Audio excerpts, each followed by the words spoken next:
Mister शोभित आर्या, जिससे सगाई की उसी के साथ जाकर सुहागरात।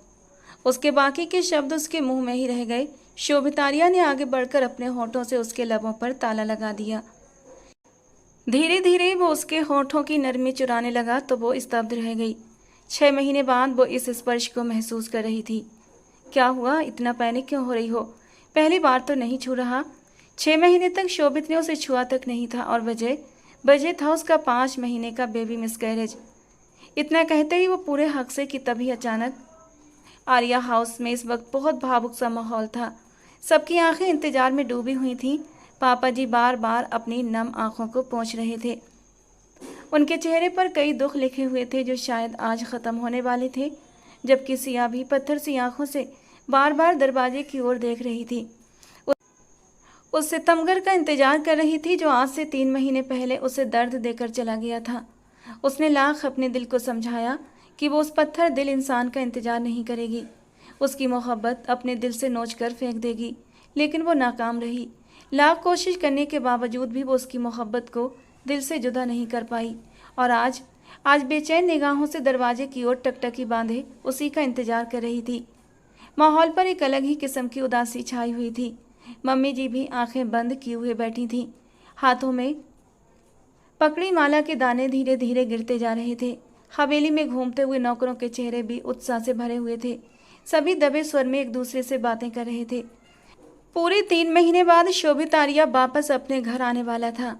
छोटी सी बात को उसने अपनी जिद और अहम का मुद्दा बनाकर ये आर्या हाउस छोड़ दिया था और आज पूरे 3 महीने बाद मम्मी जी की बीमारी के चलते वापस लौट रहा था। वो ऐसा ही था, बेहद भावुक और गुस्सैल, अपनी बात के आगे किसी की नहीं सुनता था। उसकी मर्जी के खिलाफ कुछ हो जाए तो वो बर्दाश्त नहीं करता था। जितना रौब और असर उसकी पर्सनालिटी में था, उससे कहीं ज़्यादा उसका चेहरा खूबसूरत आकर्षक था। मगर सिया के सामने उसकी सारी ये खूबियाँ फीकी पड़ जाती थीं, क्योंकि उसने सिया को तकलीफ़ की हद तक पहुँचा दिया था। आज से 6 महीने पहले बीती रात उसे बार बार याद आती थी और बेचैन कर देती। काश उस रात उस पर जुल्म के पहाड़ न तोड़ता तो आज उसकी गोद में एक प्यारा सा बच्चा होता। लेकिन उस रात शोभित ने सब कुछ ख़त्म कर दिया था। इस एक वजह से वो शोभित को कभी माफ़ नहीं कर सकती थी, मगर उसकी जुदाई भी सिया को तोड़ कर रख चुकी थी। वो जालिम था, संगदिल था, मगर सिया के दिल पर राज करता था। उसके हर जुल्म को सहने के बावजूद सिया का दिल कभी भी उसके खिलाफ नहीं हो सका था। ये इश्क की हद थी या फिर सिया की मोहब्बत इस कदर बेहोश हो चुकी थी कि शोभित आर्या के दिए दर्द के बावजूद भी दिल उसी की ओर खींचता रहता था। हर गुजरता पल इस घर के लोगों को और गहरे इंतजार में धकेल रहा था। 6 बज चुके थे मगर शोभित आर्या का कोई अता पता नहीं था, जबकि उसने तो सूचना दी थी कि वो 5 बजे तक घर पहुंच जाएगा। जैसे जैसे वक्त आगे खिसक रहा था, सबकी धड़कनें थमती जा रही थीं। सबके दिलों में एक ही डर बैठ गया था, कहीं वो आज भी ना आया तो। जैसे ही घड़ी ने 7 बजाए, बाहर के दरवाजे पर दस्तक हुई। एक नौकर जल्दी से दरवाज़ा खोलने के लिए दौड़ा, जबकि सिया की धड़कनें जैसे थम सी गई थीं। उसने दरवाजे की ओर नजरें गड़ा दी थीं। पापा जी भी अपनी जगह से एकदम से खड़े हो गए थे, जबकि संध्या जी अब भी अपनी आंखें बंद किए हुए बैठी थीं और मन ही मन माला के दानों पर कुछ पढ़ती जा रही थी। ऐसा लग रहा था जैसे शोभित के सिवा वो किसी और का चेहरा देखना नहीं चाहती। उन्हें आंखें खोलते ही शोभित का चेहरा अपने सामने चाहिए था। पिछले 3 महीने से संध्या जी हर दिन एक एक लम्हा तकलीफ में गुजार रही थी। उनका दिन रात दर्द में डूबा रहता था और तकलीफ क्यों ना होती, उनका इकलौता बेटा, उनकी आंखों का तारा, उनके दिल का सुकून, बस जरा सी बात को अहम का मसला बनाकर ये घर छोड़कर चला गया था और फिर पलट कर खबर तक नहीं ली थी। बेटे की जुदाई ने उन पर इतना गहरा असर डाला कि वो बीमार पड़ गई थी। ये वो संध्या जी थीं जिन्होंने जिंदगी भर तंदुरुस्ती और ताकत से भरपूर जीवन जिया था। बुढ़ापे में भी अपना काम खुद करती थीं। बेटे की जुदाई से अब बीमार हो गई थीं। उनका वजूद बेटे की जुदाई का सदमा सह न सका और उन्हें हार्ट अटैक आया। डॉक्टरों ने उन्हें स्ट्रेस से दूर रखने को कहा था। जरा सी भी टेंशन उनके लिए जानलेवा साबित हो सकती थी। प्रताप जी ने भी बहुत मुश्किल से शोभित से संपर्क किया था और संध्या जी की बीमारी की खबर दी। शोभित कितना भी जिद्दी और खुदसर क्यों न हो, मगर अपने माँ बाप से बेइंतहा मोहब्बत करता था। उन्हीं दोनों ने शोभित को इतना लाड प्यार देकर जिद्दी बना दिया था और अब अगर वही लाड करने वाले सलामत न रहते तो शोभित खुद को कभी भी माफ़ नहीं कर पाता। और फिर आखिरकार 3 महीने के बाद, परदेश में तन्हा रहने के बाद, वो वापस अपने घर लौट रहा था। शायद अब जिंदगी उसके मुकद्दर में सुकून लिखने जा रही थी। पूरे 3 महीने बाद इस घर में कदम रखते हुए शोभित आर्या की हालत बहुत अजीब सी हो रही थी। दिल बार बार भर भर आ रहा था। वो जिद्दी और खुदसर शोभित जो अपने आगे किसी की नहीं चलने देता था, उसने अकेले में न जाने कितनी ही तकलीफ भरी रातें काटी थीं और उन्हीं रातों में तड़प तड़प कर रोया भी था। किसी के नरम वजूद का एहसास उसे रातों को सोने नहीं देता था। तन्हाई उसे नाक बनकर डसने लगती थी। अकेले में सिया की तस्वीरों से बातें करता था, उससे माफ़ी मांगता, लेकिन सामने जाने की हिम्मत नहीं थी उसमें। किस मुंह से जाता सामने? उसके दिल पर चोट ही कुछ ऐसी गहरी दे दी थी कि शायद उसकी शक्ल देखना भी गवारा न करती। यही सोचकर वो अपने कदम रोक लेता था, लेकिन अपने माँ बाप को नज़रअंदाज न कर सका। वो जो हमेशा खुद को बेपरवाह और मजबूत दिखाने का दिखावा करता था, उसे प्रताप जी और संध्या जी की बहुत फिक्र थी। वो भी नाराज होकर बिना कुछ बताए घर छोड़कर चला गया था।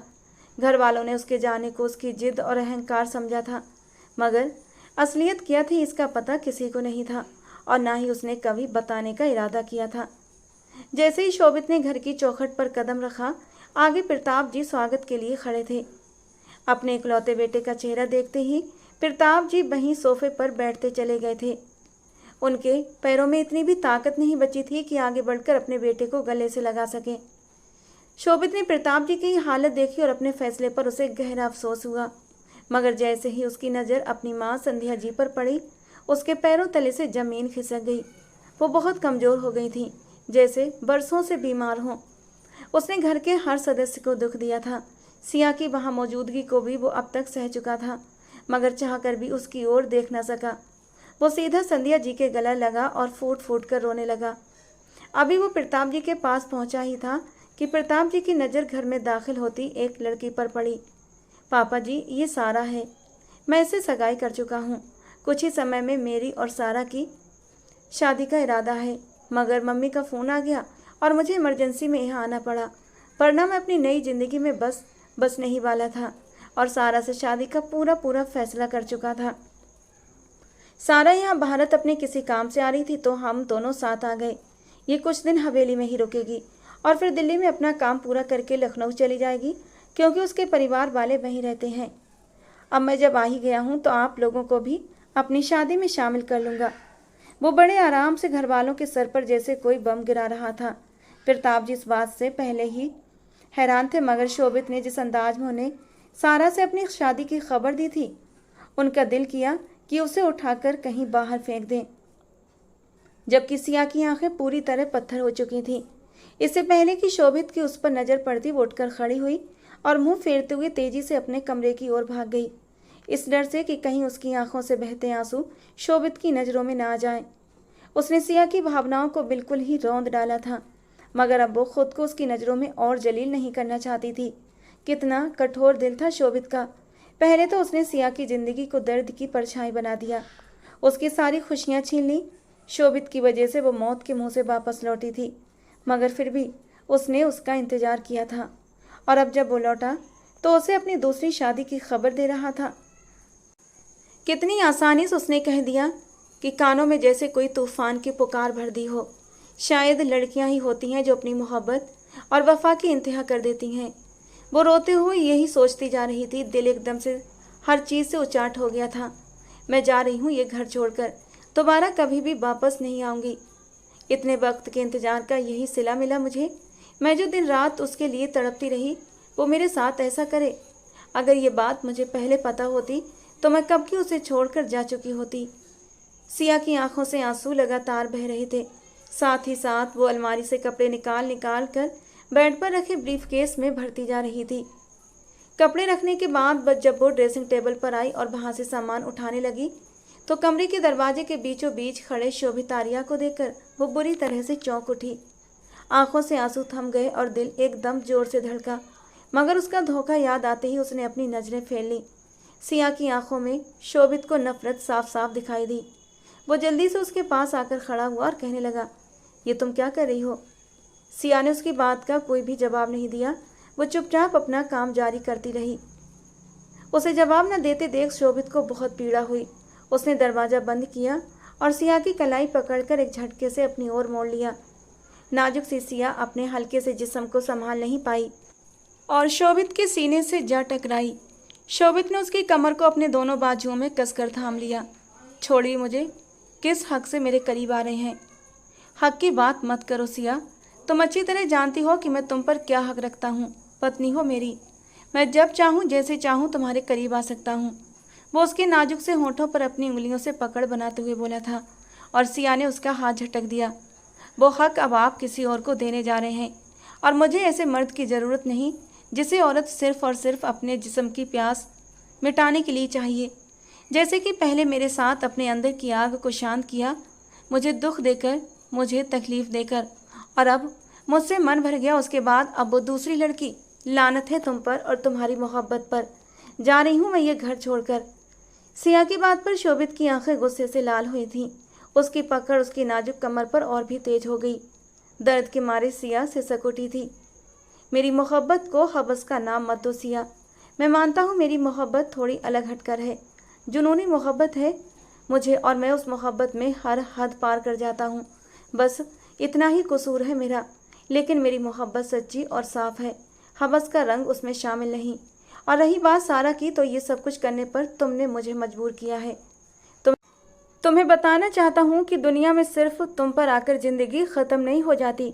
तुम्हारे बाद भी इस दुनिया में लड़कियाँ हैं और जो मुझे तुमसे ज़्यादा मोहब्बत कर सकती हैं। सारा ऐसी ही है, बहुत मोहब्बत करती है मुझसे, मेरे जुनून को सहने के लिए भी तैयार है, क्योंकि मैंने उससे कुछ भी नहीं छुपाया है। तुम्हारी तरह नाजुक बदन नहीं है कि मेरी जरा सी शिद्दतों से निढाल होकर तड़पने लगे। अभी उसने सिया को अपनी बाहों के घेरे से आज़ाद नहीं किया था और सिया उसकी पकड़ से निकलने के लिए मचल रही थी। पूरे 6 महीने से मैं तुम्हारी मोहब्बत के लिए, तुम्हारे करीब आने के लिए तरस रहा हूँ, लेकिन नहीं, तुम्हारी तो सज़ा ख़त्म ही नहीं हो रही। आखिर और कितनी सज़ा देनी है मुझे? बस अब हद हुई। सारा को अपनी ज़िंदगी में शामिल करके मैं अपनी ज़िंदगी की नई शुरुआत करना चाहता हूँ, समझी तुम? अब शोभित की आंखों में गुस्सा उतरने लगा था। हालांकि वो ये सब कुछ किस दिल से कह रहा था वही जानता था। सिया उसकी मोहब्बत थी, पहली मोहब्बत। उसकी जगह कोई दूसरा ले ही नहीं सकता था।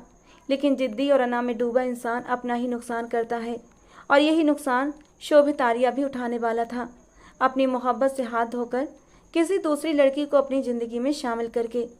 सिया की बड़ी बड़ी आंखों में आंसू चमकने लगे, लेकिन उसने खुद पर कंट्रोल किया। आंसुओं को पलकों से नीचे गिरने नहीं दिया था। कुछ कहने के लिए होंठ खोले, लेकिन बिना सिया को कोई बात कहने का मौका दिए शोभित पीछे से सिया को गर्दन से थामकर उसका चेहरा अपने करीब ले आया।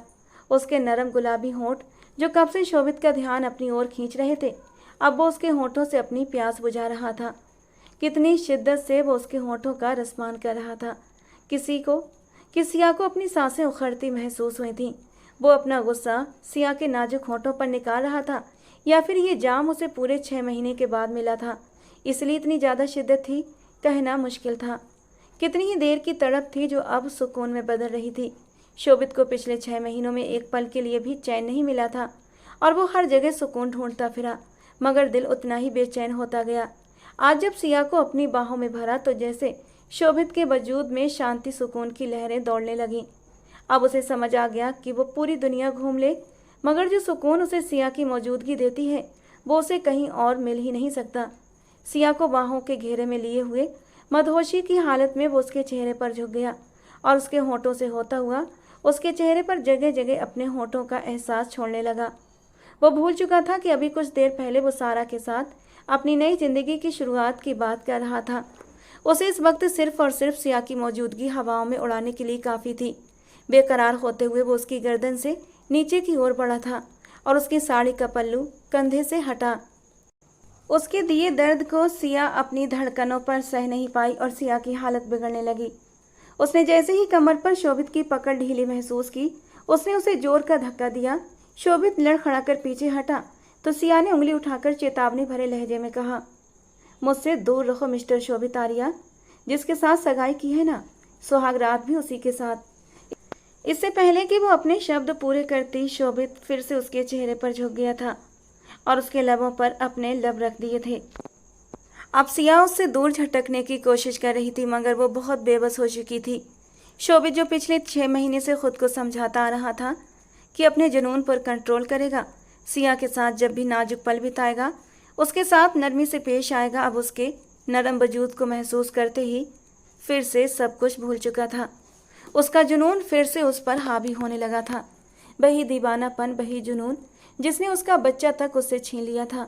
सिया की सांसें टूटने लगी थीं, मगर ना वो पहले कभी उसके साथ अपने आप को खुशी से बांट पाई और ना आज कर पा रही थी। यहाँ तक कि उसने अपनी पूरी ताकत लगा दी।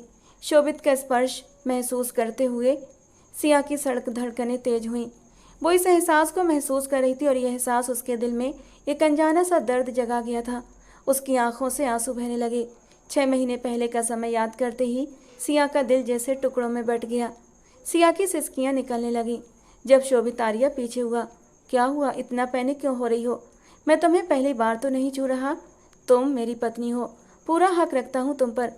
उसकी बात सुनते ही सिया का दिल दर्द से गुब्बारा बन गया। उसे आज भी एहसास नहीं था कि वो कितना खुदगर्ज और पत्थर दिल इंसान था। उसकी वजह से सिया ने कितनी तकलीफ़ें उठाई थीं, लेकिन उसे किसी भी बात का कोई एहसास नहीं हुआ था। सिया ने एकदम उसे झटका दिया। जब शोभित आर्या ने एक बार फिर से उसे अपने साथ लगाया और पूरे हक से उसके वजूद पर काबिज हो गया। वो सिया को गोद में उठाकर बेड तक लाया, फिर उसे बेड पर आराम से लेटाते हुए उसके ऊपर झुक गया। वो पूरी शिद्दत से गर्दन और चेहरे पर जगह जगह उसे छूने लगा, मगर अजीब बात यह थी, सिया विरोध कर रही थी। उसे ये स्पर्श बिल्कुल भी अच्छा नहीं लग रहा था।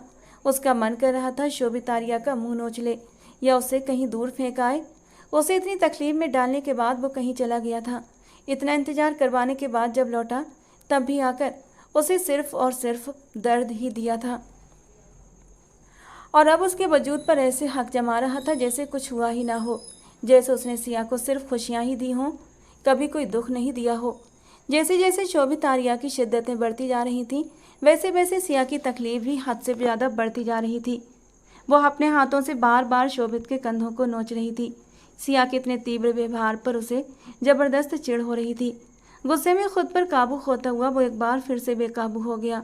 सिया को अपने घेरे में जकड़े उसके वजूद पर अपना स्पर्श बिखेरते और उसे अपनी शिद्दतों से बेहाल करते हुए शोभित आर्या ने एक बार फिर सिया की सिसकियों को कोई अहमियत नहीं दी थी। सिया को ये तमाम लम्हे किसी सजा से कम नहीं लग रहे थे। वो जो शोभित के इंतजार में पथराई आंखों से बैठी हुई थी, एकदम से उसके लिए हर जज्बा दिल से निकल गया था। वो आज भी अपनी मनमानी करने वाला था, उस पर अपनी मर्जी थोपने वाला था। शोभित किसी घने बादल की तरह उसके वजूद पर छाया और अपनी शिद्दतों से सिया पर अपनी मोहब्बत साबित कर देना चाहता था, मगर ये नहीं जानता था वो सिया के दिल में अपने लिए और भी ज़्यादा बदगुमानियाँ पैदा कर रहा है। वो सिया से बेहद मोहब्बत करता था, मगर अपने ही काम से वो उसे खुद से नफरत दिला चुका था। सिया ने कभी भी शर्म के मारे उसे यह एहसास नहीं दिलाया था, मगर वो खुद भी सिया की नफरत को कभी समझ नहीं पाया था। वो उससे दूर होती जा रही थी। शोभित को जब तक ये एहसास हुआ, तब तक बहुत देर हो चुकी थी।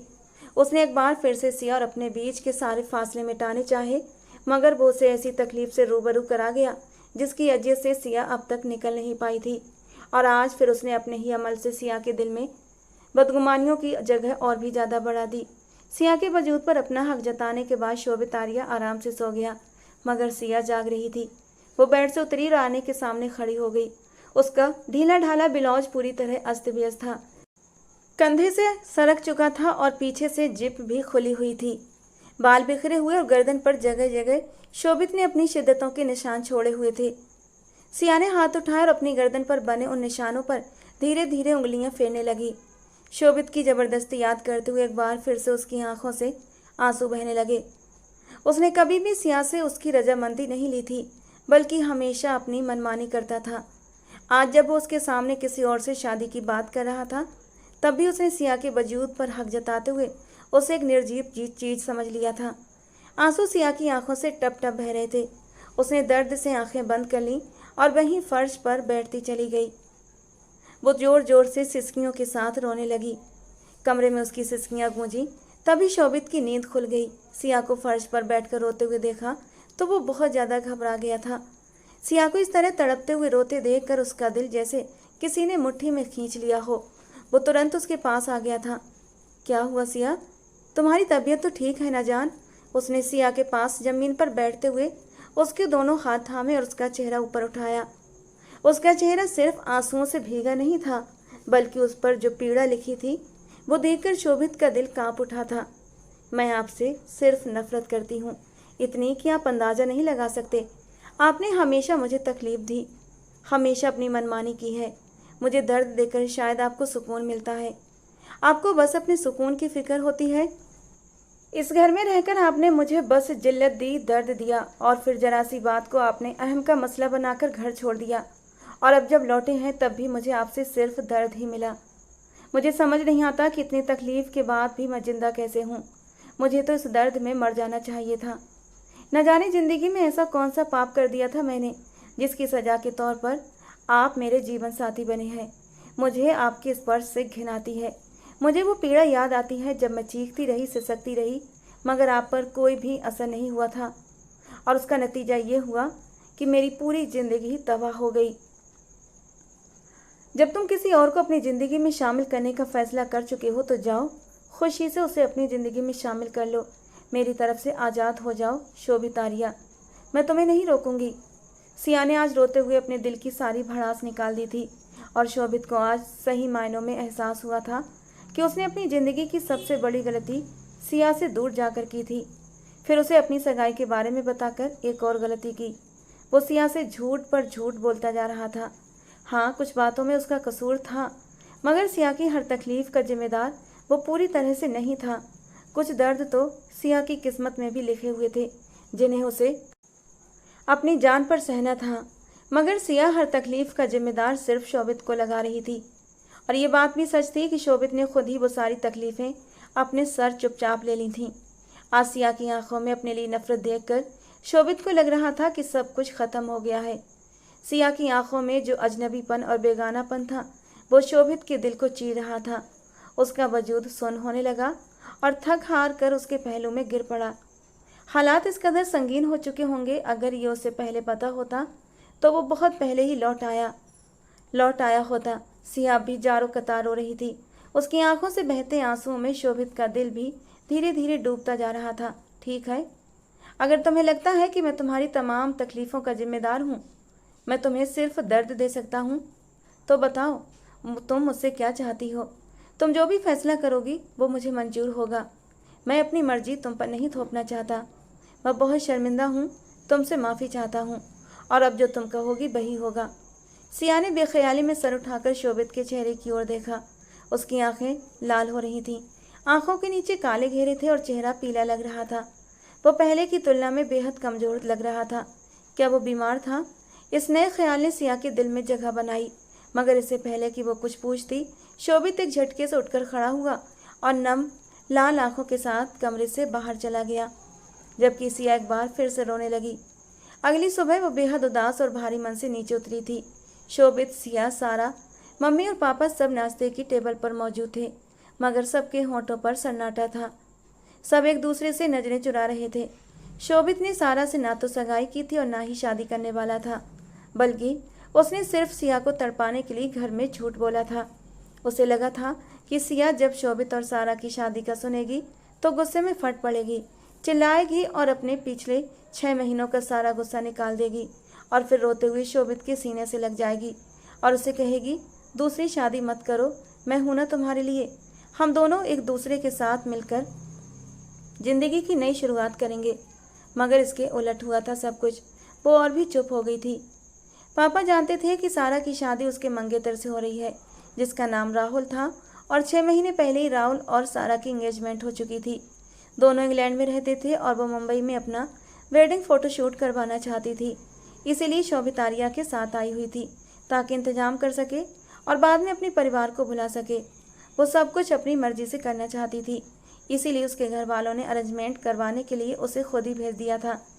सिया ने कुछ निवाले नाश्ते के जहर की तरह निकले और फिर नाश्ते की टेबल से उठकर अपने कमरे की ओर बढ़ गई, जबकि शोभित ने गला खखारते हुए डाइनिंग टेबल पर छाई खामोशी को तोड़ा। मम्मी और पापा इस उम्मीद में थे कि शायद शोभित के लौटने और उसके रात को सिया के पास जाने के बाद दोनों के बीच की सारी गलतफहमियां मिट चुकी होंगी और वो दोनों अब एक नई जिंदगी की शुरुआत कर चुके होंगे। मगर ये उनकी सिर्फ एक गलतफहमी थी। हालात सुधरने के बजाय और भी बिगड़ चुके थे और इसका अंदाजा उन्हें सिया का चेहरा देखते ही हो गया था। मम्मी पापा, मैंने हमारे रिश्ते का फैसला अब सिया पर छोड़ दिया है। वो मुझसे बदगुमान होने के साथ साथ बेहद नाराज भी है। मुझे लगता है अब कोई भी कदम हमारे रिश्ते को संभाल नहीं सकता। सिया मुझसे दूर जा चुकी है, बहुत दूर, और अब इतनी दूर जा चुकी है कि वापसी का कोई रास्ता नहीं बचा। मैं उसे कसूरवार नहीं ठहराऊंगा क्योंकि गलती ज़्यादा मेरी ही है। मेरे कुछ फैसले गलत थे और सिया की गलती सिर्फ इतनी थी कि उसने मुझे बदलने की कोशिश नहीं की। बस दिल ही दिल में मुझसे दूर होती चली गई और अब उसके दिल में मेरे लिए नफरत गहरी जड़ें जमा चुकी है। मैं नहीं चाहता कि वो उस रिश्ते को बोझ समझकर अपने कंधों पर ढोती रहे और अपनी ज़िंदगी की खुशियाँ खुद से छीन ले। इसलिए मैंने फैसला किया है कि अगर सिया अलग होने का निर्णय करती है तो मैं उसके फैसले का सम्मान करूँगा। शोभित की गूंजती आवाज़ और गंभीर लहजे में कही बात सुनकर पापा और मम्मी जी ने दिल थाम लिया था। बेशक उनके दोनों बच्चे अब एक दूसरे से काफ़ी दूर हो चुके थे, मगर उन्होंने कभी सोचा भी नहीं था कि एक दिन वो इस रिश्ते को ख़त्म करने की बात करेंगे। आज उन्हें जरा भी अंदाज़ा होता कि ये सब इतनी दूर तक चला जाएगा तो वो पहले ही बीच में आकर हस्तक्षेप करते और 6 महीने पहले उनके बीच आई गलतफहमी को बातचीत के जरिए सुलझा देते। मगर अब वक्त निकल चुका था और बहुत देर हो चुकी थी। शोभित प्रताप जी और संध्या जी की इकलौती संतान था। उन्होंने उसे बड़े लाड प्यार से पाला था। शोभित की नेचर में जिद, गुस्सा और चिड़चिड़ापन मौजूद था। वो हर हाल में अपनी बात मनवाना चाहता था। मम्मी पापा ने भी उसकी हर ख्वाहिश को पूरा किया था और शोभित को लगता था कि इस दुनिया में कुछ भी नामुमकिन नहीं है। वो जो चाहेगा वो ज़रूर पालेगा और यही सोच उसने सिया के मामले में भी अपनाई थी। सिया उसकी मम्मी की सहेली की बेटी थी। वो अपनी माँ के साथ आर्या हाउस आया जाया करती थी, जिससे कि वो धीरे धीरे उससे लगाव रखने लगा था। और फिर मम्मी पापा के सामने शोभित ने जिद पकड़ ली कि उसे सिया से ही शादी करनी है। उन दिनों शोभित की उम्र 26 साल थी, जबकि सिया 18 की थी। वो अभी पढ़ाई कर रही थी और ज़िंदगी में कुछ बनने, कुछ मकाम हासिल करने के सपने उसकी आंखों में पड़ रहे थे, जिन्हें पूरा करने के लिए वो दिन रात मेहनत कर रही थी। जब शोभित का रिश्ता उसके लिए आया तो उसे कोई ऐतराज़ नहीं था, क्योंकि शोभित देखने में काफ़ी हैंडसम और आकर्षक था। उससे ज़्यादा वो उसके बारे में कुछ नहीं जानती थी। शोभित के साथ अपनी सगाई से वो खुश थी, मगर जब उसे जल्दी ही शादी की बात पता चली तो उसने विरोध करना शुरू कर दिया। वो शादी करके अपने भविष्य को दांव पर नहीं लगाना चाहती थी। न जाने शोभित उसे आगे पढ़ने देगा या नहीं, और वैसे भी शादीशुदा ज़िंदगी की अपनी उलझनें होती हैं। पता नहीं वो अच्छे से अपनी पढ़ाई पर ध्यान दे पाएगी या नहीं। उसने अपनी इच्छाएं अपने मम्मी पापा के सामने भी रख दी, मगर उन्होंने उसकी एक न सुनी और शोभित के साथ शादी की तारीख तय कर दी। सिया बहुत ज़्यादा दुखी थी, मगर मम्मी पापा के फैसले के आगे सर झुकाने के अलावा उसके पास दूसरा कोई चारा भी तो नहीं था।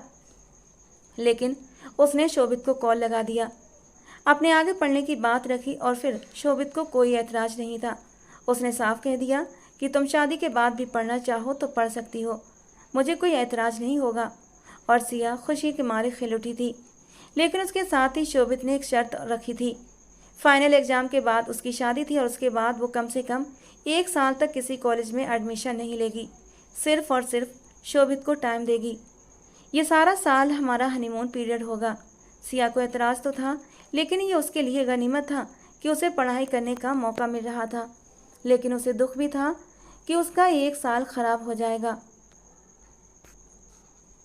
जैसे जैसे शादी का दिन करीब आता जा रहा था, वो अपने दुख को भुलाकर अपनी शादी की तैयारियों में लग गई। शोभित की कॉल दिन में कई बार आती थी और सिया उसके नाम से ही शर्म से लाल पड़ जाती। वो थोड़ी दब्बू टाइप की लड़की थी, जबकि शोभित खुले विचारों वाला, रोमांटिक मिजाज और अपने से जुड़े इंसानों के लिए बेहद जुनूनी इंसान था। जब से उसने सिया को देखा था, वो उसे दिल की गहराइयों से मोहब्बत करने लगा था और दिन ब दिन उसकी मोहब्बत एक जुनून पकड़ती जा रही थी। और अब जबकि उसका रिश्ता सिया से जुड़ चुका था तो उसे किसी भी पल चैन नहीं आ रहा था। जब भी शोभित बात करता तो सिया बहुत कम बात करती थी, सिर्फ हाँ या हूँ में जवाब देती। और जैसे ही शोभित रोमांटिक होने लगता। वो डर और शर्म के मारे एकदम फ़ोन काट देती और शोभित फ़ोन को घूर कर रह जाता। स्वाभाविक शर्म, हया, खुशी के साथ वो अपनी आने वाली ज़िंदगी के हसीन सपने सजाने लगी थी, मगर उसे ये मालूम नहीं था कि उन सपनों की ताबीर उसे बहुत भयानक मिलने वाली है। हल्दी के पीले जोड़े में सिया बेहद खूबसूरत लग रही थी। उसकी रस्में वगैरह हुई और फिर जब वो थक कर चूर हो गई तो उसने अपनी मम्मी से कहा कि अब उसे कमरे में ले जाया जाए। मम्मी की आंखें बार बार नम हो रही थीं। अपनी इकलौती बेटी को विदा करते वक्त उनका दिल बहुत दुखी था, मगर साथ ही वो दिल से दुआ कर रही थीं कि भगवान सिया के नसीब अच्छे करें। सिया ने कमरे का दरवाज़ा बंद किया और सोने के लिए लेट गई। अभी उसकी आंख लगी ही थी कि खिड़की पर कुछ आवाज़ हुई तो वो घबराकर उठ बैठी। कोई उसके कमरे में दाखिल हो रहा था। डर के मारे उसकी सांसें थम गईं और वो एकदम सुन्न रह गई। उसमें इतनी हिम्मत नहीं थी कि चिल्लाकर किसी को बुला सके। शादी ब्याह के घरों में चोरी डकैती की कहानियां उसने बहुत सुनी थीं, मगर ये उसने कभी नहीं सोचा था कि उसकी शादी पर ही कोई चोर घर में घुस आएगा। कमरे में दाखिल होने वाला शख्स सिया की ओर बढ़ने लगा। तभी उसके दिमाग ने काम करना शुरू किया और वो जल्दी से बेड से नीचे उतरकर दरवाजे की ओर बढ़ी थी, मगर आने वाले ने बड़ी ही तेजी से आगे बढ़ते हुए उसे बाजुओं से पकड़ लिया था और उसके मुंह पर हाथ रख दिया ताकि वो चिल्ला न सके। सिया उस अनजान से लगने वाले शख्स के सीने से लगी हुई थी। सिया की तो आवाज़ ही हलक में अटक चुकी थी। कमरे में दाखिल होने वाले ने उसे जोर से सीने से लगा लिया, साथ ही दरवाजे की ओर बढ़ना शुरू कर दिया और फिर बोर्ड पर हाथ मारकर कमरे की लाइट जला दी। सिया ने आने वाले को जोर का धक्का दिया और ख़ुद को सीधा किया तो देखा सामने शोभित आर्या खड़ा था, जो मुस्कुराती नज़रों से उसकी ओर देख रहा था। सिया की आंखें हैरानी और सदमे से फैल गई थीं। उसे बिल्कुल भी यकीन नहीं हो रहा था कि शोभित इस तरह चोरों की तरह दीवार फांद कर उनके घर में घुस आएगा और अब उसके कमरे में मौजूद भी है।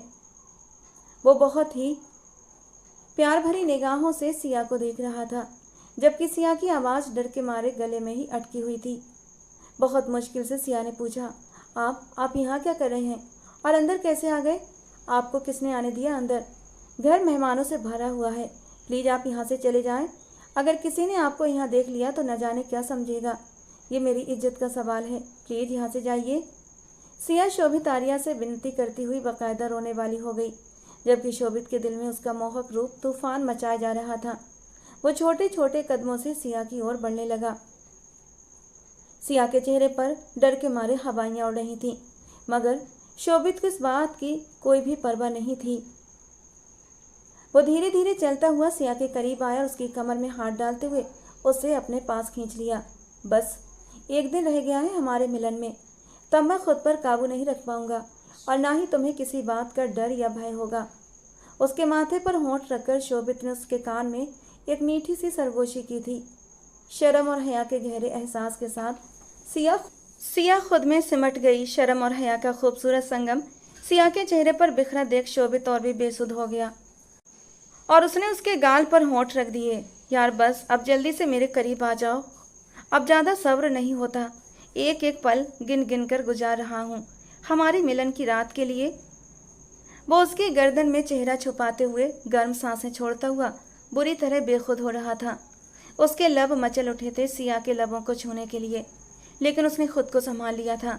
इससे पहले कि वो बहक जाता, उसने जल्दी से सिया को छोड़ते हुए अपना रुख मोड़ा और बिना कोई बात किए खिड़की से बाहर निकल गया। अपने जज्बातों पर काबू पाना उसके लिए बहुत मुश्किल था। वो तो बस दिल के हाथों मजबूर होकर सिया को एक नज़र देखने आया था, मगर अब यहाँ से लौटना उसके लिए कितना मुश्किल था ये बात सिर्फ वही जानता था। पीछे सिया अपनी बेकाबू होती धड़कनों को संभालती रह गई। ये पहला स्पर्श जो उसे शोभित की तरफ से मिला था, उसके चेहरे पर इंद्रधनुष के रंग बिखेर गया था। धीरे से अपने गालों को छूती हुई वो शीशे के सामने जाकर खड़ी हो गई। चेहरे पर फैली लाली उसे बेहद खूबसूरत बना रही थी। लबों पर हल्की मुस्कान लिए वो अपनी आने वाली जिंदगी के सपने सजाने लगी। इस रिश्ते के जुड़ने से पहले ही वो शोभित की मोहब्बत में डूबने लगी थी। आखिरकार इंतजार का समय ख़त्म हुआ और शादी का दिन आ पहुंचा। सिया ने खुद को शोभित के लिए पूरी तरह सजाया था। वो उसकी मोहब्बत में पूरी तरह डूब चुकी थी। आने वाले वक्त के बारे में सोच सोच कर ही उसके चेहरे पर गहरी लाली बिखर रही थी, जो उसे और भी दिलकश बना रही थी। शादी की सारी रस्में पूरी हुईं और सिया विदा होकर शोभित के घर आ गई। ये उसकी संध्या आंटी का घर था, जहां वो पहले भी कई बार आती जाती रही थी, मगर आज पहली बार किसी और हैसियत से आई थी। उसका दिल जोर जोर से धड़क रहा था, हर चीज नई और हसीन लग रही थी। उसे शोभित के कमरे में पहुंचा दिया गया। रात के लगभग 12:30 बजे दोस्तों से मुश्किल से जान छुड़ाकर शोभित कमरे में दाखिल हुआ और सिया का मोहक रूप देखकर दिल थाम कर रह गया। दुल्हन के रूप में वो बेहद हसीन लग रही थी।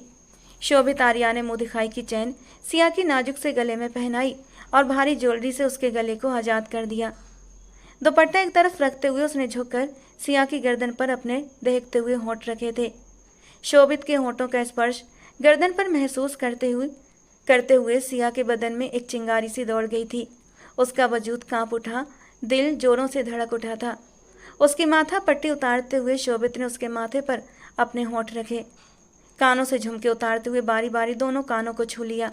सिया की सांसें तेज होने लगीं। अब उसकी सहन शक्ति जवाब दे रही थी। हया की लाली उसके चेहरे पर बिखरी हुई थी, मगर शोभित का दिल अब भी नहीं भरा था। वो उसके चेहरे पर झुक गया। उसके चेहरे को अपने लबों से छूते हुए वो अपना स्पर्श पूरी शिद्दत से उसके वजूद पर छोड़ रहा था। उसने सिया को रिलैक्स होने का मौका भी नहीं दिया था। शोभित आर्या की इस कदर दीवानगी और जुनून पर सिया पूरी जी जान से कांप उठी थी, मगर उसे रोकना भी सिया के बस में नहीं था।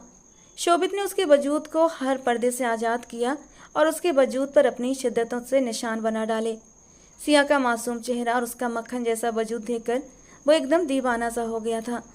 उसके वजूद पर मौजूद आखिरी कपड़े के हुक तोड़ते हुए वो अपने दांतों से उसकी मुलायम धड़कनों पर निशान बना गया और सिया के होंठों से सरसराते हुए निकला था, शोभित प्लीज, ये क्या कर रहे हैं आप? और शोभित उसके होंठों पर भी कब्जा जमा चुका था। पूरी तरह रिस्पॉन्ड करने के बाद वो उसकी आंखों में देखते हुए बोला, आज तुम मुझे नहीं रोकोगी। बहुत तड़प रहा हूँ इन खूबसूरत पलों के लिए। आज की रात, आज सारी शिद्दतें तुम्हारे इस खूबसूरत वजूद पर निकाल देना चाहता हूँ। बल्कि आदत डाल लो, मोहब्बत करने का मेरा यही अंदाज है। ये कहकर वो उसकी गर्दन पर झुक गया और फिर वो सिया के अस्तित्व पर काबिज होते हुए अपनी तीव्रताएं उस पर लुटाने लगा। और जब शोभित ने तो सिया की सांसें एकदम से तेज हुई थीं। Please Shobhit, control yourself. क्या हो गया है आपको? लेकिन शोभित को होश कहाँ था। उसका भारी कामदार लहंगा साइड पर रखते हुए वो इतनी तेजी से उसके नाजुक वजूद में उतरा कि सिया ने अपनी चीख को हथेली रखकर दबाया था। सिया मचलने लगी, आंसू उसकी पलकों से टूटने लगे, लेकिन शोभित को उसका मचलना, उसका सिसकियां भरना और भी जुनून में भर रहा था। उसे और भी मदहोश कर रहा था और वो और भी शिद्दत से उसके वजूद में उतर रहा था। सुबह तक उसने अपने जुनून की शिद्दत से सिया को निढाल कर दिया था। 1 मिनट के लिए भी वो सिया से दूर नहीं हुआ था और ना ही सिया के किसी इनकार या विरोध को उसने कोई अहमियत दी थी। तकलीफ की तीव्रता से सिया पूरी तरह निढाल हो चुकी थी। पहले उसे इस बात पर बेहद गर्व और विश्वास था कि शोभित आर्या उससे मोहब्बत करता है, मगर जिस तरह से रात उसने सिया के साथ बर्ताव किया था वो सिया को बिल्कुल भी अच्छा नहीं लगा था। अगर मोहब्बत का यही रूप था तो ये उसके लिए हरगिज भी काबिले कबूल नहीं था।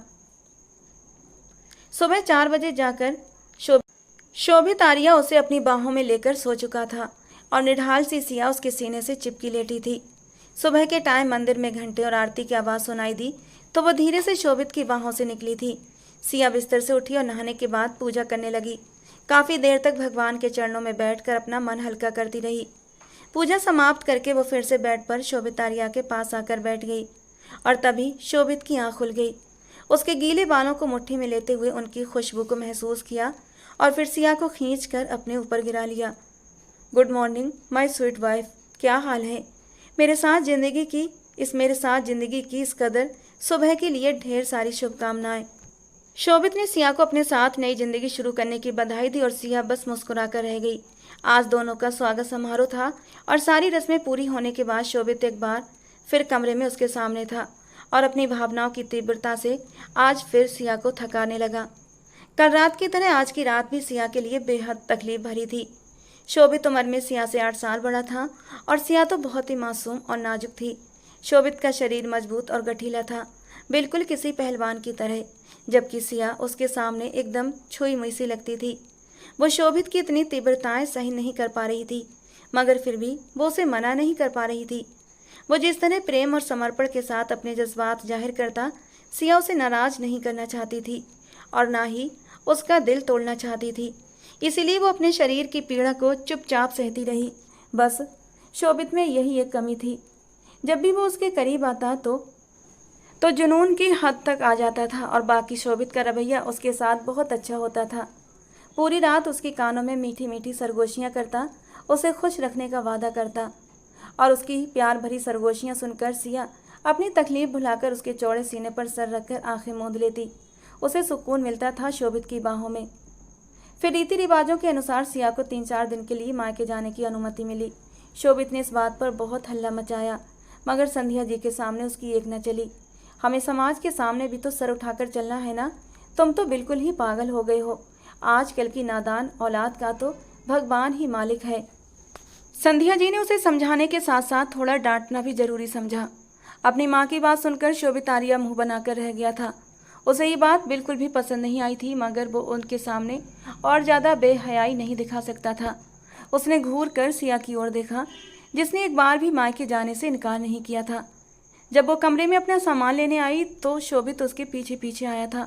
हाथ पकड़कर उसे अपनी ओर खींचते हुए अपने साथ लगा लिया। मत जाओ यार, तुम्हारे बिना दिल नहीं लगेगा। सचमुच शोभित की आंखों में नमी चमकने लगी थी और सिया का मन हुआ कि वो अपनी मम्मी पापा को मना कर दे, लेकिन फिर अपनी तकलीफ का याद करके वो जाने के लिए तैयार हुई। काश शोभित अपनी आदत बदल दे तो मुझसे ज़्यादा खुश नसीब दुनिया में कोई और लड़की नहीं होगी। वो दिल ही दिल में सोचती हुई अपना सामान पैक करने लगी। कोई बात नहीं, इसका हिसाब तो मैं बाद में लूँगा, दिल ही दिल में दांत भींचते हुए शोभित ने सोचा था। सिया जब कुछ दिन के लिए अपने मायके आई तो उसके शरीर को कुछ सुकून मिला। 3-4 दिन शोभित से दूर रहकर उसकी तकलीफ कम हो गई थी, लेकिन साथ ही साथ उसे शोभित की याद भी आने लगी थी। वो दिल से मजबूर थी, शोभित से मोहब्बत करती थी। 4 दिन बाद शोभित उसे लेने आया था और सिया की खुशी देखने लायक थी। वो खुशी खुशी उसके साथ लौट गई। उस रात शोभित ने एक बार फिर अपनी तीव्र भावनाएं उस पर जोर से उंडेल दी। तुम ऐसे कैसे चली गईं? एक बार भी मम्मी से मना नहीं किया जाने से? वो नाराजगी भरी आवाज़ में बोला और फिर उसके पूरे शरीर पर लाल निशान छोड़ देता। सिया की सिसकी निकल जाती, मगर वो खुद को संभाल कर शोभित का साथ देती रही। 3-4 दिन के आराम के बाद उसे दर्द तो कम हो गया था, मगर शोभित की तीव्रता उसे निढाल कर देती। उसकी पीठ का दर्द अब भी जाता नहीं था। शर्म के मारे वो अपनी माँ से भी बात नहीं कर सकती थी और ये सिलसिला यूं ही चलता रहा। धीरे धीरे सिया उसकी तीव्रताओं को सहने की आदी होती जा रही थी। आज सुबह से सिया की तबीयत काफ़ी ज़्यादा ख़राब थी। उसे बार बार चक्कर आ रहे थे और उल्टी जैसा महसूस हो रहा था। खाने पीने की किसी भी चीज़ में दिल नहीं लग रहा था। खाने की चीज़ को देखते ही मन घबरा उठता। वो किचन में शोभित के लिए नाश्ता बना रही थी जब अचानक उसे चक्कर आया और वो वहीं बेहोश होकर ज़मीन पर गिर पड़ी। शोभित काफ़ी देर तक नाश्ता न मिलने पर जब किचन में आया तो सिया को ज़मीन पर गिरा देखा तो उसके तो हाथ पांव फूल गए। मम्मी ने भी सिया की हालत देखी तो घबरा गई। दोनों से लेकर अस्पताल पहुँचे। अस्पताल पहुंचने के बाद डॉक्टर ने जो खुशखबरी सुनाई वो सुनकर तो शोभित के पांव जमीन पर टिके नहीं रहे थे। वो तो जैसे हवाओं में उड़ने लगा था। खबर इतनी बड़ी और खुशी से भरी थी। सिया माँ बनने वाली थी। सबकी मौजूदगी में ही शोभित ने सिया को अपने सीने से लगा लिया था और फिर उसके माथे को चूम कर इतनी बड़ी खुशखबरी के लिए उसे थैंक यू बोला था। डॉक्टर ने बताया कि सिया काफ़ी कमज़ोर है, उसकी अच्छे से देखभाल की जाए और उसे पौष्टिक आहार दिया जाए। साथ ही कुछ मल्टीविटामिन भी लिखकर दिए थे। शोभित अब सिया का बहुत ख्याल रखने लगा था। इस खबर से सिया खुद भी बहुत खुश थी। मम्मी जी ने भी उसे अपनी आंखों पर बिठा लिया था। वो पहले भी मम्मी की लाडली थी, मगर अब तो और भी ज़्यादा प्यार मिलने लगा था। शोभित भी उसका ध्यान रखता, लेकिन रात को उसे वैसे ही तंग करता था। लेकिन सिया ने अब उसे उसी रूप में स्वीकार कर लिया था। अगर उसके ऊपर अपनी शिद्दतें लुटाता था तो उसका ख्याल भी बहुत रखता था। उसकी किसी भी ख्वाहिश को रद्द नहीं करता था। उसके मुंह से निकलने की देर होती और शोभित उसकी ख्वाहिश को पूरा कर देता था। उसकी जरा सी बीमारी पर पूरा घर सर पर उठा लेता। उसे ऐसे संभाल कर रखता जैसे वो कोई नाजुक कांच की गुड़िया हो। और ये मोहब्बत देकर सिया ने उसकी इस जुनूनियत को नज़रअंदाज कर दिया था। दिन बीतते गए और सिया के गर्भ को 5 महीने हो चुके थे। शोभित का जन्मदिन था और सिया उसे धूमधाम से मनाना चाहती थी। उसने पूरे कमरे को सजाया था, केक भी मंगाया था और अच्छे से तैयार हुई थी। उसने पूरे दिन जानबूझकर शोभित को जन्मदिन की शुभकामना नहीं दी थी। शोभित को इस बात पर गुस्सा भी था, लेकिन वो खुद से ये बताना नहीं चाहता था कि आज उसका बर्थडे है। वो अपनी नाराज़गी जाहिर कर रहा था और सिया दिल ही दिल में मुस्कुरा रही थी, मगर उसने विश नहीं किया। रात तक शोभित पूरी तरह सिया से नाराज हो चुका था, लेकिन जब वो कमरे में आया तो उसके दिल में अचानक खुशी की लहर दौड़ गई। सिया ने उसके लिए जन्मदिन का सरप्राइज तैयार कर रखा था, वो उसे भूली नहीं थी। शोभित उसके पास आया और उसके चेहरे के करीब झुकते उसके गाल को छू लिया। मुझे तो लगा कि तुम मेरा जन्मदिन भूल गई होगी, लेकिन मैं गलत था यार। आपका जन्मदिन मैं कैसे भूल सकती थी शोभित, वो प्यार से उसके गले में बाहें डालकर बोली। दोनों ने मिलकर केक काटा और सिया ने उसे हैप्पी बर्थडे विश किया। आज की रात मैं स्पेशल बनाना चाहता हूँ सिया। सारा सामान समेटकर जब सिया बेड पर आई तो शोभित ने उसे खुद के करीब कर लिया। आज तो सिया का मन भी कर रहा था शोभित के करीब जाने का, क्योंकि पिछले 2 महीने से शोभित बहुत ज़्यादा बिजी था। घर में भी बहुत कम रुकता था, रात में भी आना जाना उसका काम के सिलसिले में बाहर लगा रहता था। और पिछले 1.5 महीने से तो वो लगातार शहर से बाहर रुका हुआ था और उसके करीब नहीं आया था। वो शर्माकर उसके सीने में मुँह छुपाकर उसके सीने के बालों में उंगलियां फंसाती हुई उसे उत्तेजित करने लगी और उसकी इस अदा पर शोभित कुर्बान हुआ था। बिना उसे संभलने का मौका दिए वो उस पर बरसने लगा। आज शोभित ने खास ख्याल रखा था कि सिया को तकलीफ न पहुंचे, क्योंकि उसे पता था एक नन्ही सी जान सिया के वजूद में पड़ रही है। लेकिन शोभित की थोड़ी सी शिद्दत भी सिया को निढाल करने लगी थी, उसे तकलीफ देने लगी थी। शायद वजह यह थी कि प्रेगनेंसी का 5वां महीना था, ऊपर से सिया कमज़ोर भी थी और आज पूरे दिन की भागदौड़ उसे थका कर रख चुकी थी। शोभित के काम में बस थोड़ी सी तेजी आई थी कि सिया को तेज दर्द का एहसास हुआ। उसके चेहरे पर दर्द के साफ निशान थे। वो बार बार शोभित को रोक रही थी, मगर वो अब इस कंडीशन में था कि रुक नहीं सकता था। वो उसकी एक भी नहीं सुन रहा था। सिया की सिसकियां निकलने लगीं और शोभित अपने काम में बिजी रहा। और फिर कुछ देर बाद कमरा सिया की चीखों से गूंज उठा। शोभित घबरा गया और तुरंत सिया को छोड़कर उसका चेहरा थपथपाने लगा। क्या हुआ सिया, तुम्हें क्या हो गया? पूरे कमरे में सिया की चीखें गूंजने लगीं और थोड़ी देर बाद जब बेड पर गर्म तरल पदार्थ बहता हुआ दिखा तो शोभित आर्या की जान निकल गई। स्किन कलर की बेडशीट तेजी से रंग बदल रही थी, उस पर लाल धब्बे फैलते जा रहे थे। वो बहुत ज़्यादा घबरा गया और तुरंत अपनी माँ को बुला लिया। सिया को गाड़ी में डालकर अस्पताल ले गए। तब तक वो दर्द के सहते सहते बेहोश हो गई। डॉक्टर ने उसे ऑपरेशन थिएटर में ले लिया। जब डॉक्टर बाहर आई तो उसके चेहरे पर गुस्सा था। उसने शोभित को जमकर डांटा और बताया कि उनका बच्चा अब इस दुनिया में नहीं रहा। सिया का मिसकैरेज हो गया था और वो मौत के दरवाजे तक जाकर लौटी थी। बहुत ज़्यादा खून बह चुका था और सिया में भी इतनी ताकत नहीं बची थी कि वो ज़िंदगी की लड़ाई खुद से लड़ पाती। उसका बच्चा भी ख़त्म हो चुका था। शोभित के कानों में ये किसी विस्फोट की तरह गूंजा और वो वहीं ज़मीन पर बैठ गया। जब सिया को होश आया तो उसने सबसे पहले अपने बच्चे के बारे में पूछा। उसे बताया गया कि जब उसका बच्चा इस दुनिया में नहीं रहा तो वो एकदम से गुमसुम हो गई।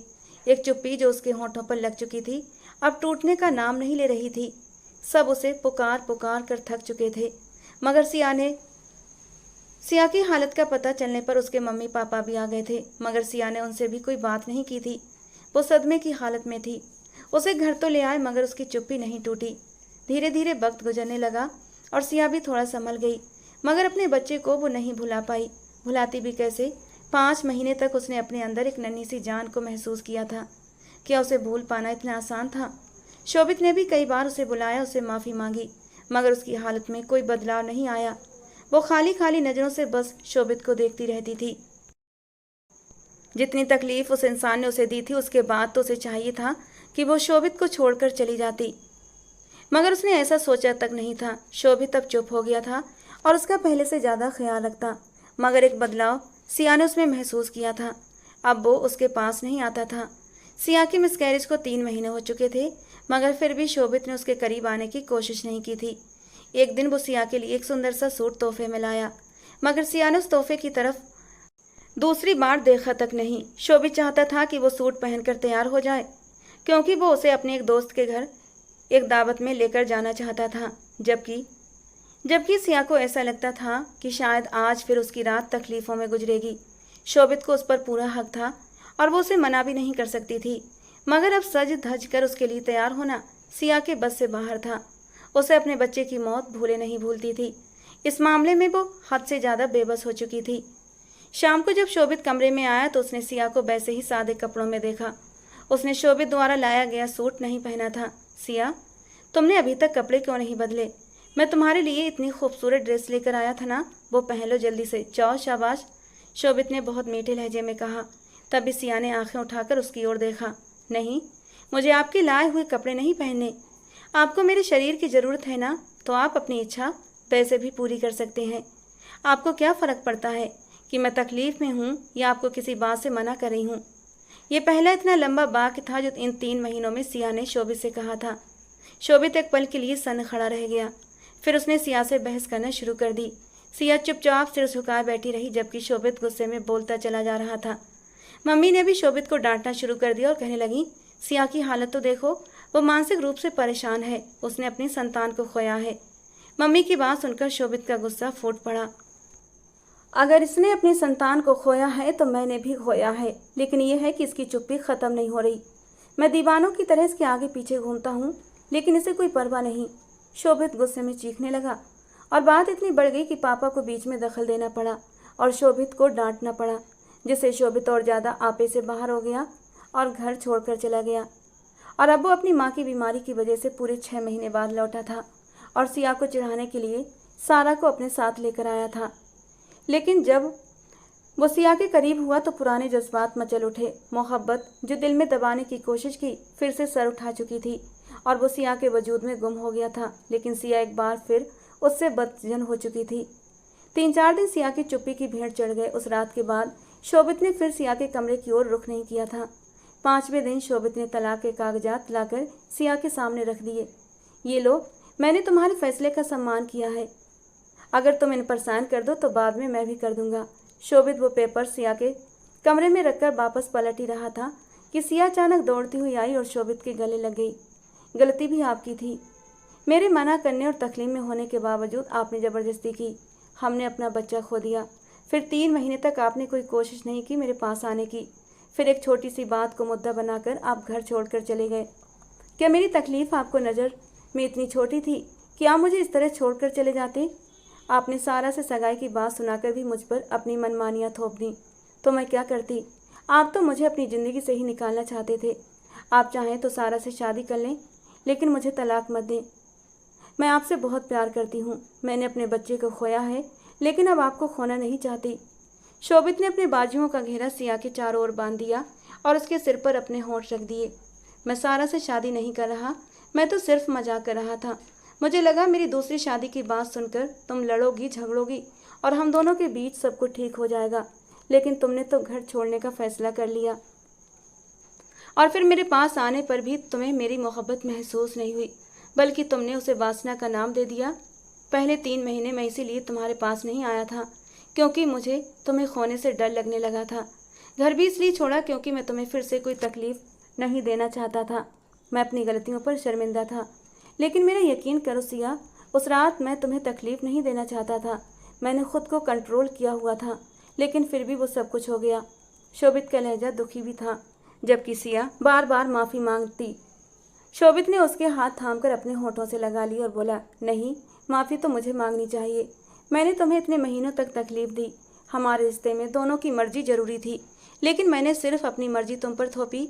आज के बाद मैं कभी तुम पर कोई ज़बरदस्ती नहीं करूँगा, बल्कि तुम्हारी मर्जी से ही तुम्हें प्यार करूँगा। शोभित ने आगे बढ़कर सिया का गाल छू लिया। सिया नम आँखों से मुस्कुरा दी तो अब वो पहले से ज़्यादा सिया का ध्यान रखने लगा, उसकी ज़रूरत का ख्याल रखता। संध्या जी और प्रताप जी खुश थे कि उनके बच्चों का घर टूटने से बच गया। 15 दिन हो चुके थे और शोभित ने सिया से कोई रिश्ता नहीं बनाया था। बस उसे अपनी बाहों में लेकर अपने सीने से लगाकर उसकी खुशबुओं को महसूस करता हुआ सो जाता। उसके बदले हुए व्यवहार पर सिया खुश थी, लेकिन अब सिया को भी उसकी संगत की तलब होने लगी थी। और एक रात जब सिया उसकी पसंद की नाइटी में तैयार होकर उसके सामने आई तो वो खुशी से खिल उठा। वो उसके इरादे भांप गया था। उसे अपनी बाहों में समेट कर उसके नाजुक लबों को छू लिया। और वाकई उस रात शोभित ने साबित कर दिया कि वो सिया से कितनी मोहब्बत करता है। उसने अपने आप को बदल लिया था। उस रात उसने सिया को बिल्कुल फूलों की तरह छुआ था। उसे बिल्कुल भी एहसास नहीं होने दिया, और इस नरम एहसास में सिया आज दिल से पहली बार उसका साथ दे रही थी। बदगुमानियों के बादल छट चुके थे। अब हर तरफ एक रोशन सुबह आने को तैयार थी। तो दोस्तों, आज की हमारी ये कहानी आपको कैसी लगी? कमेंट बॉक्स में ज़रूर बताना। पसंद आई हो तो प्लीज़ लाइक करना रोज़ एक नई और रोमांटिक कहानी के लिए हमारे चैनल को सब्सक्राइब जरूर करना दोस्तों। मिलते हैं अगली किसी नई और रोमांटिक कहानी के साथ।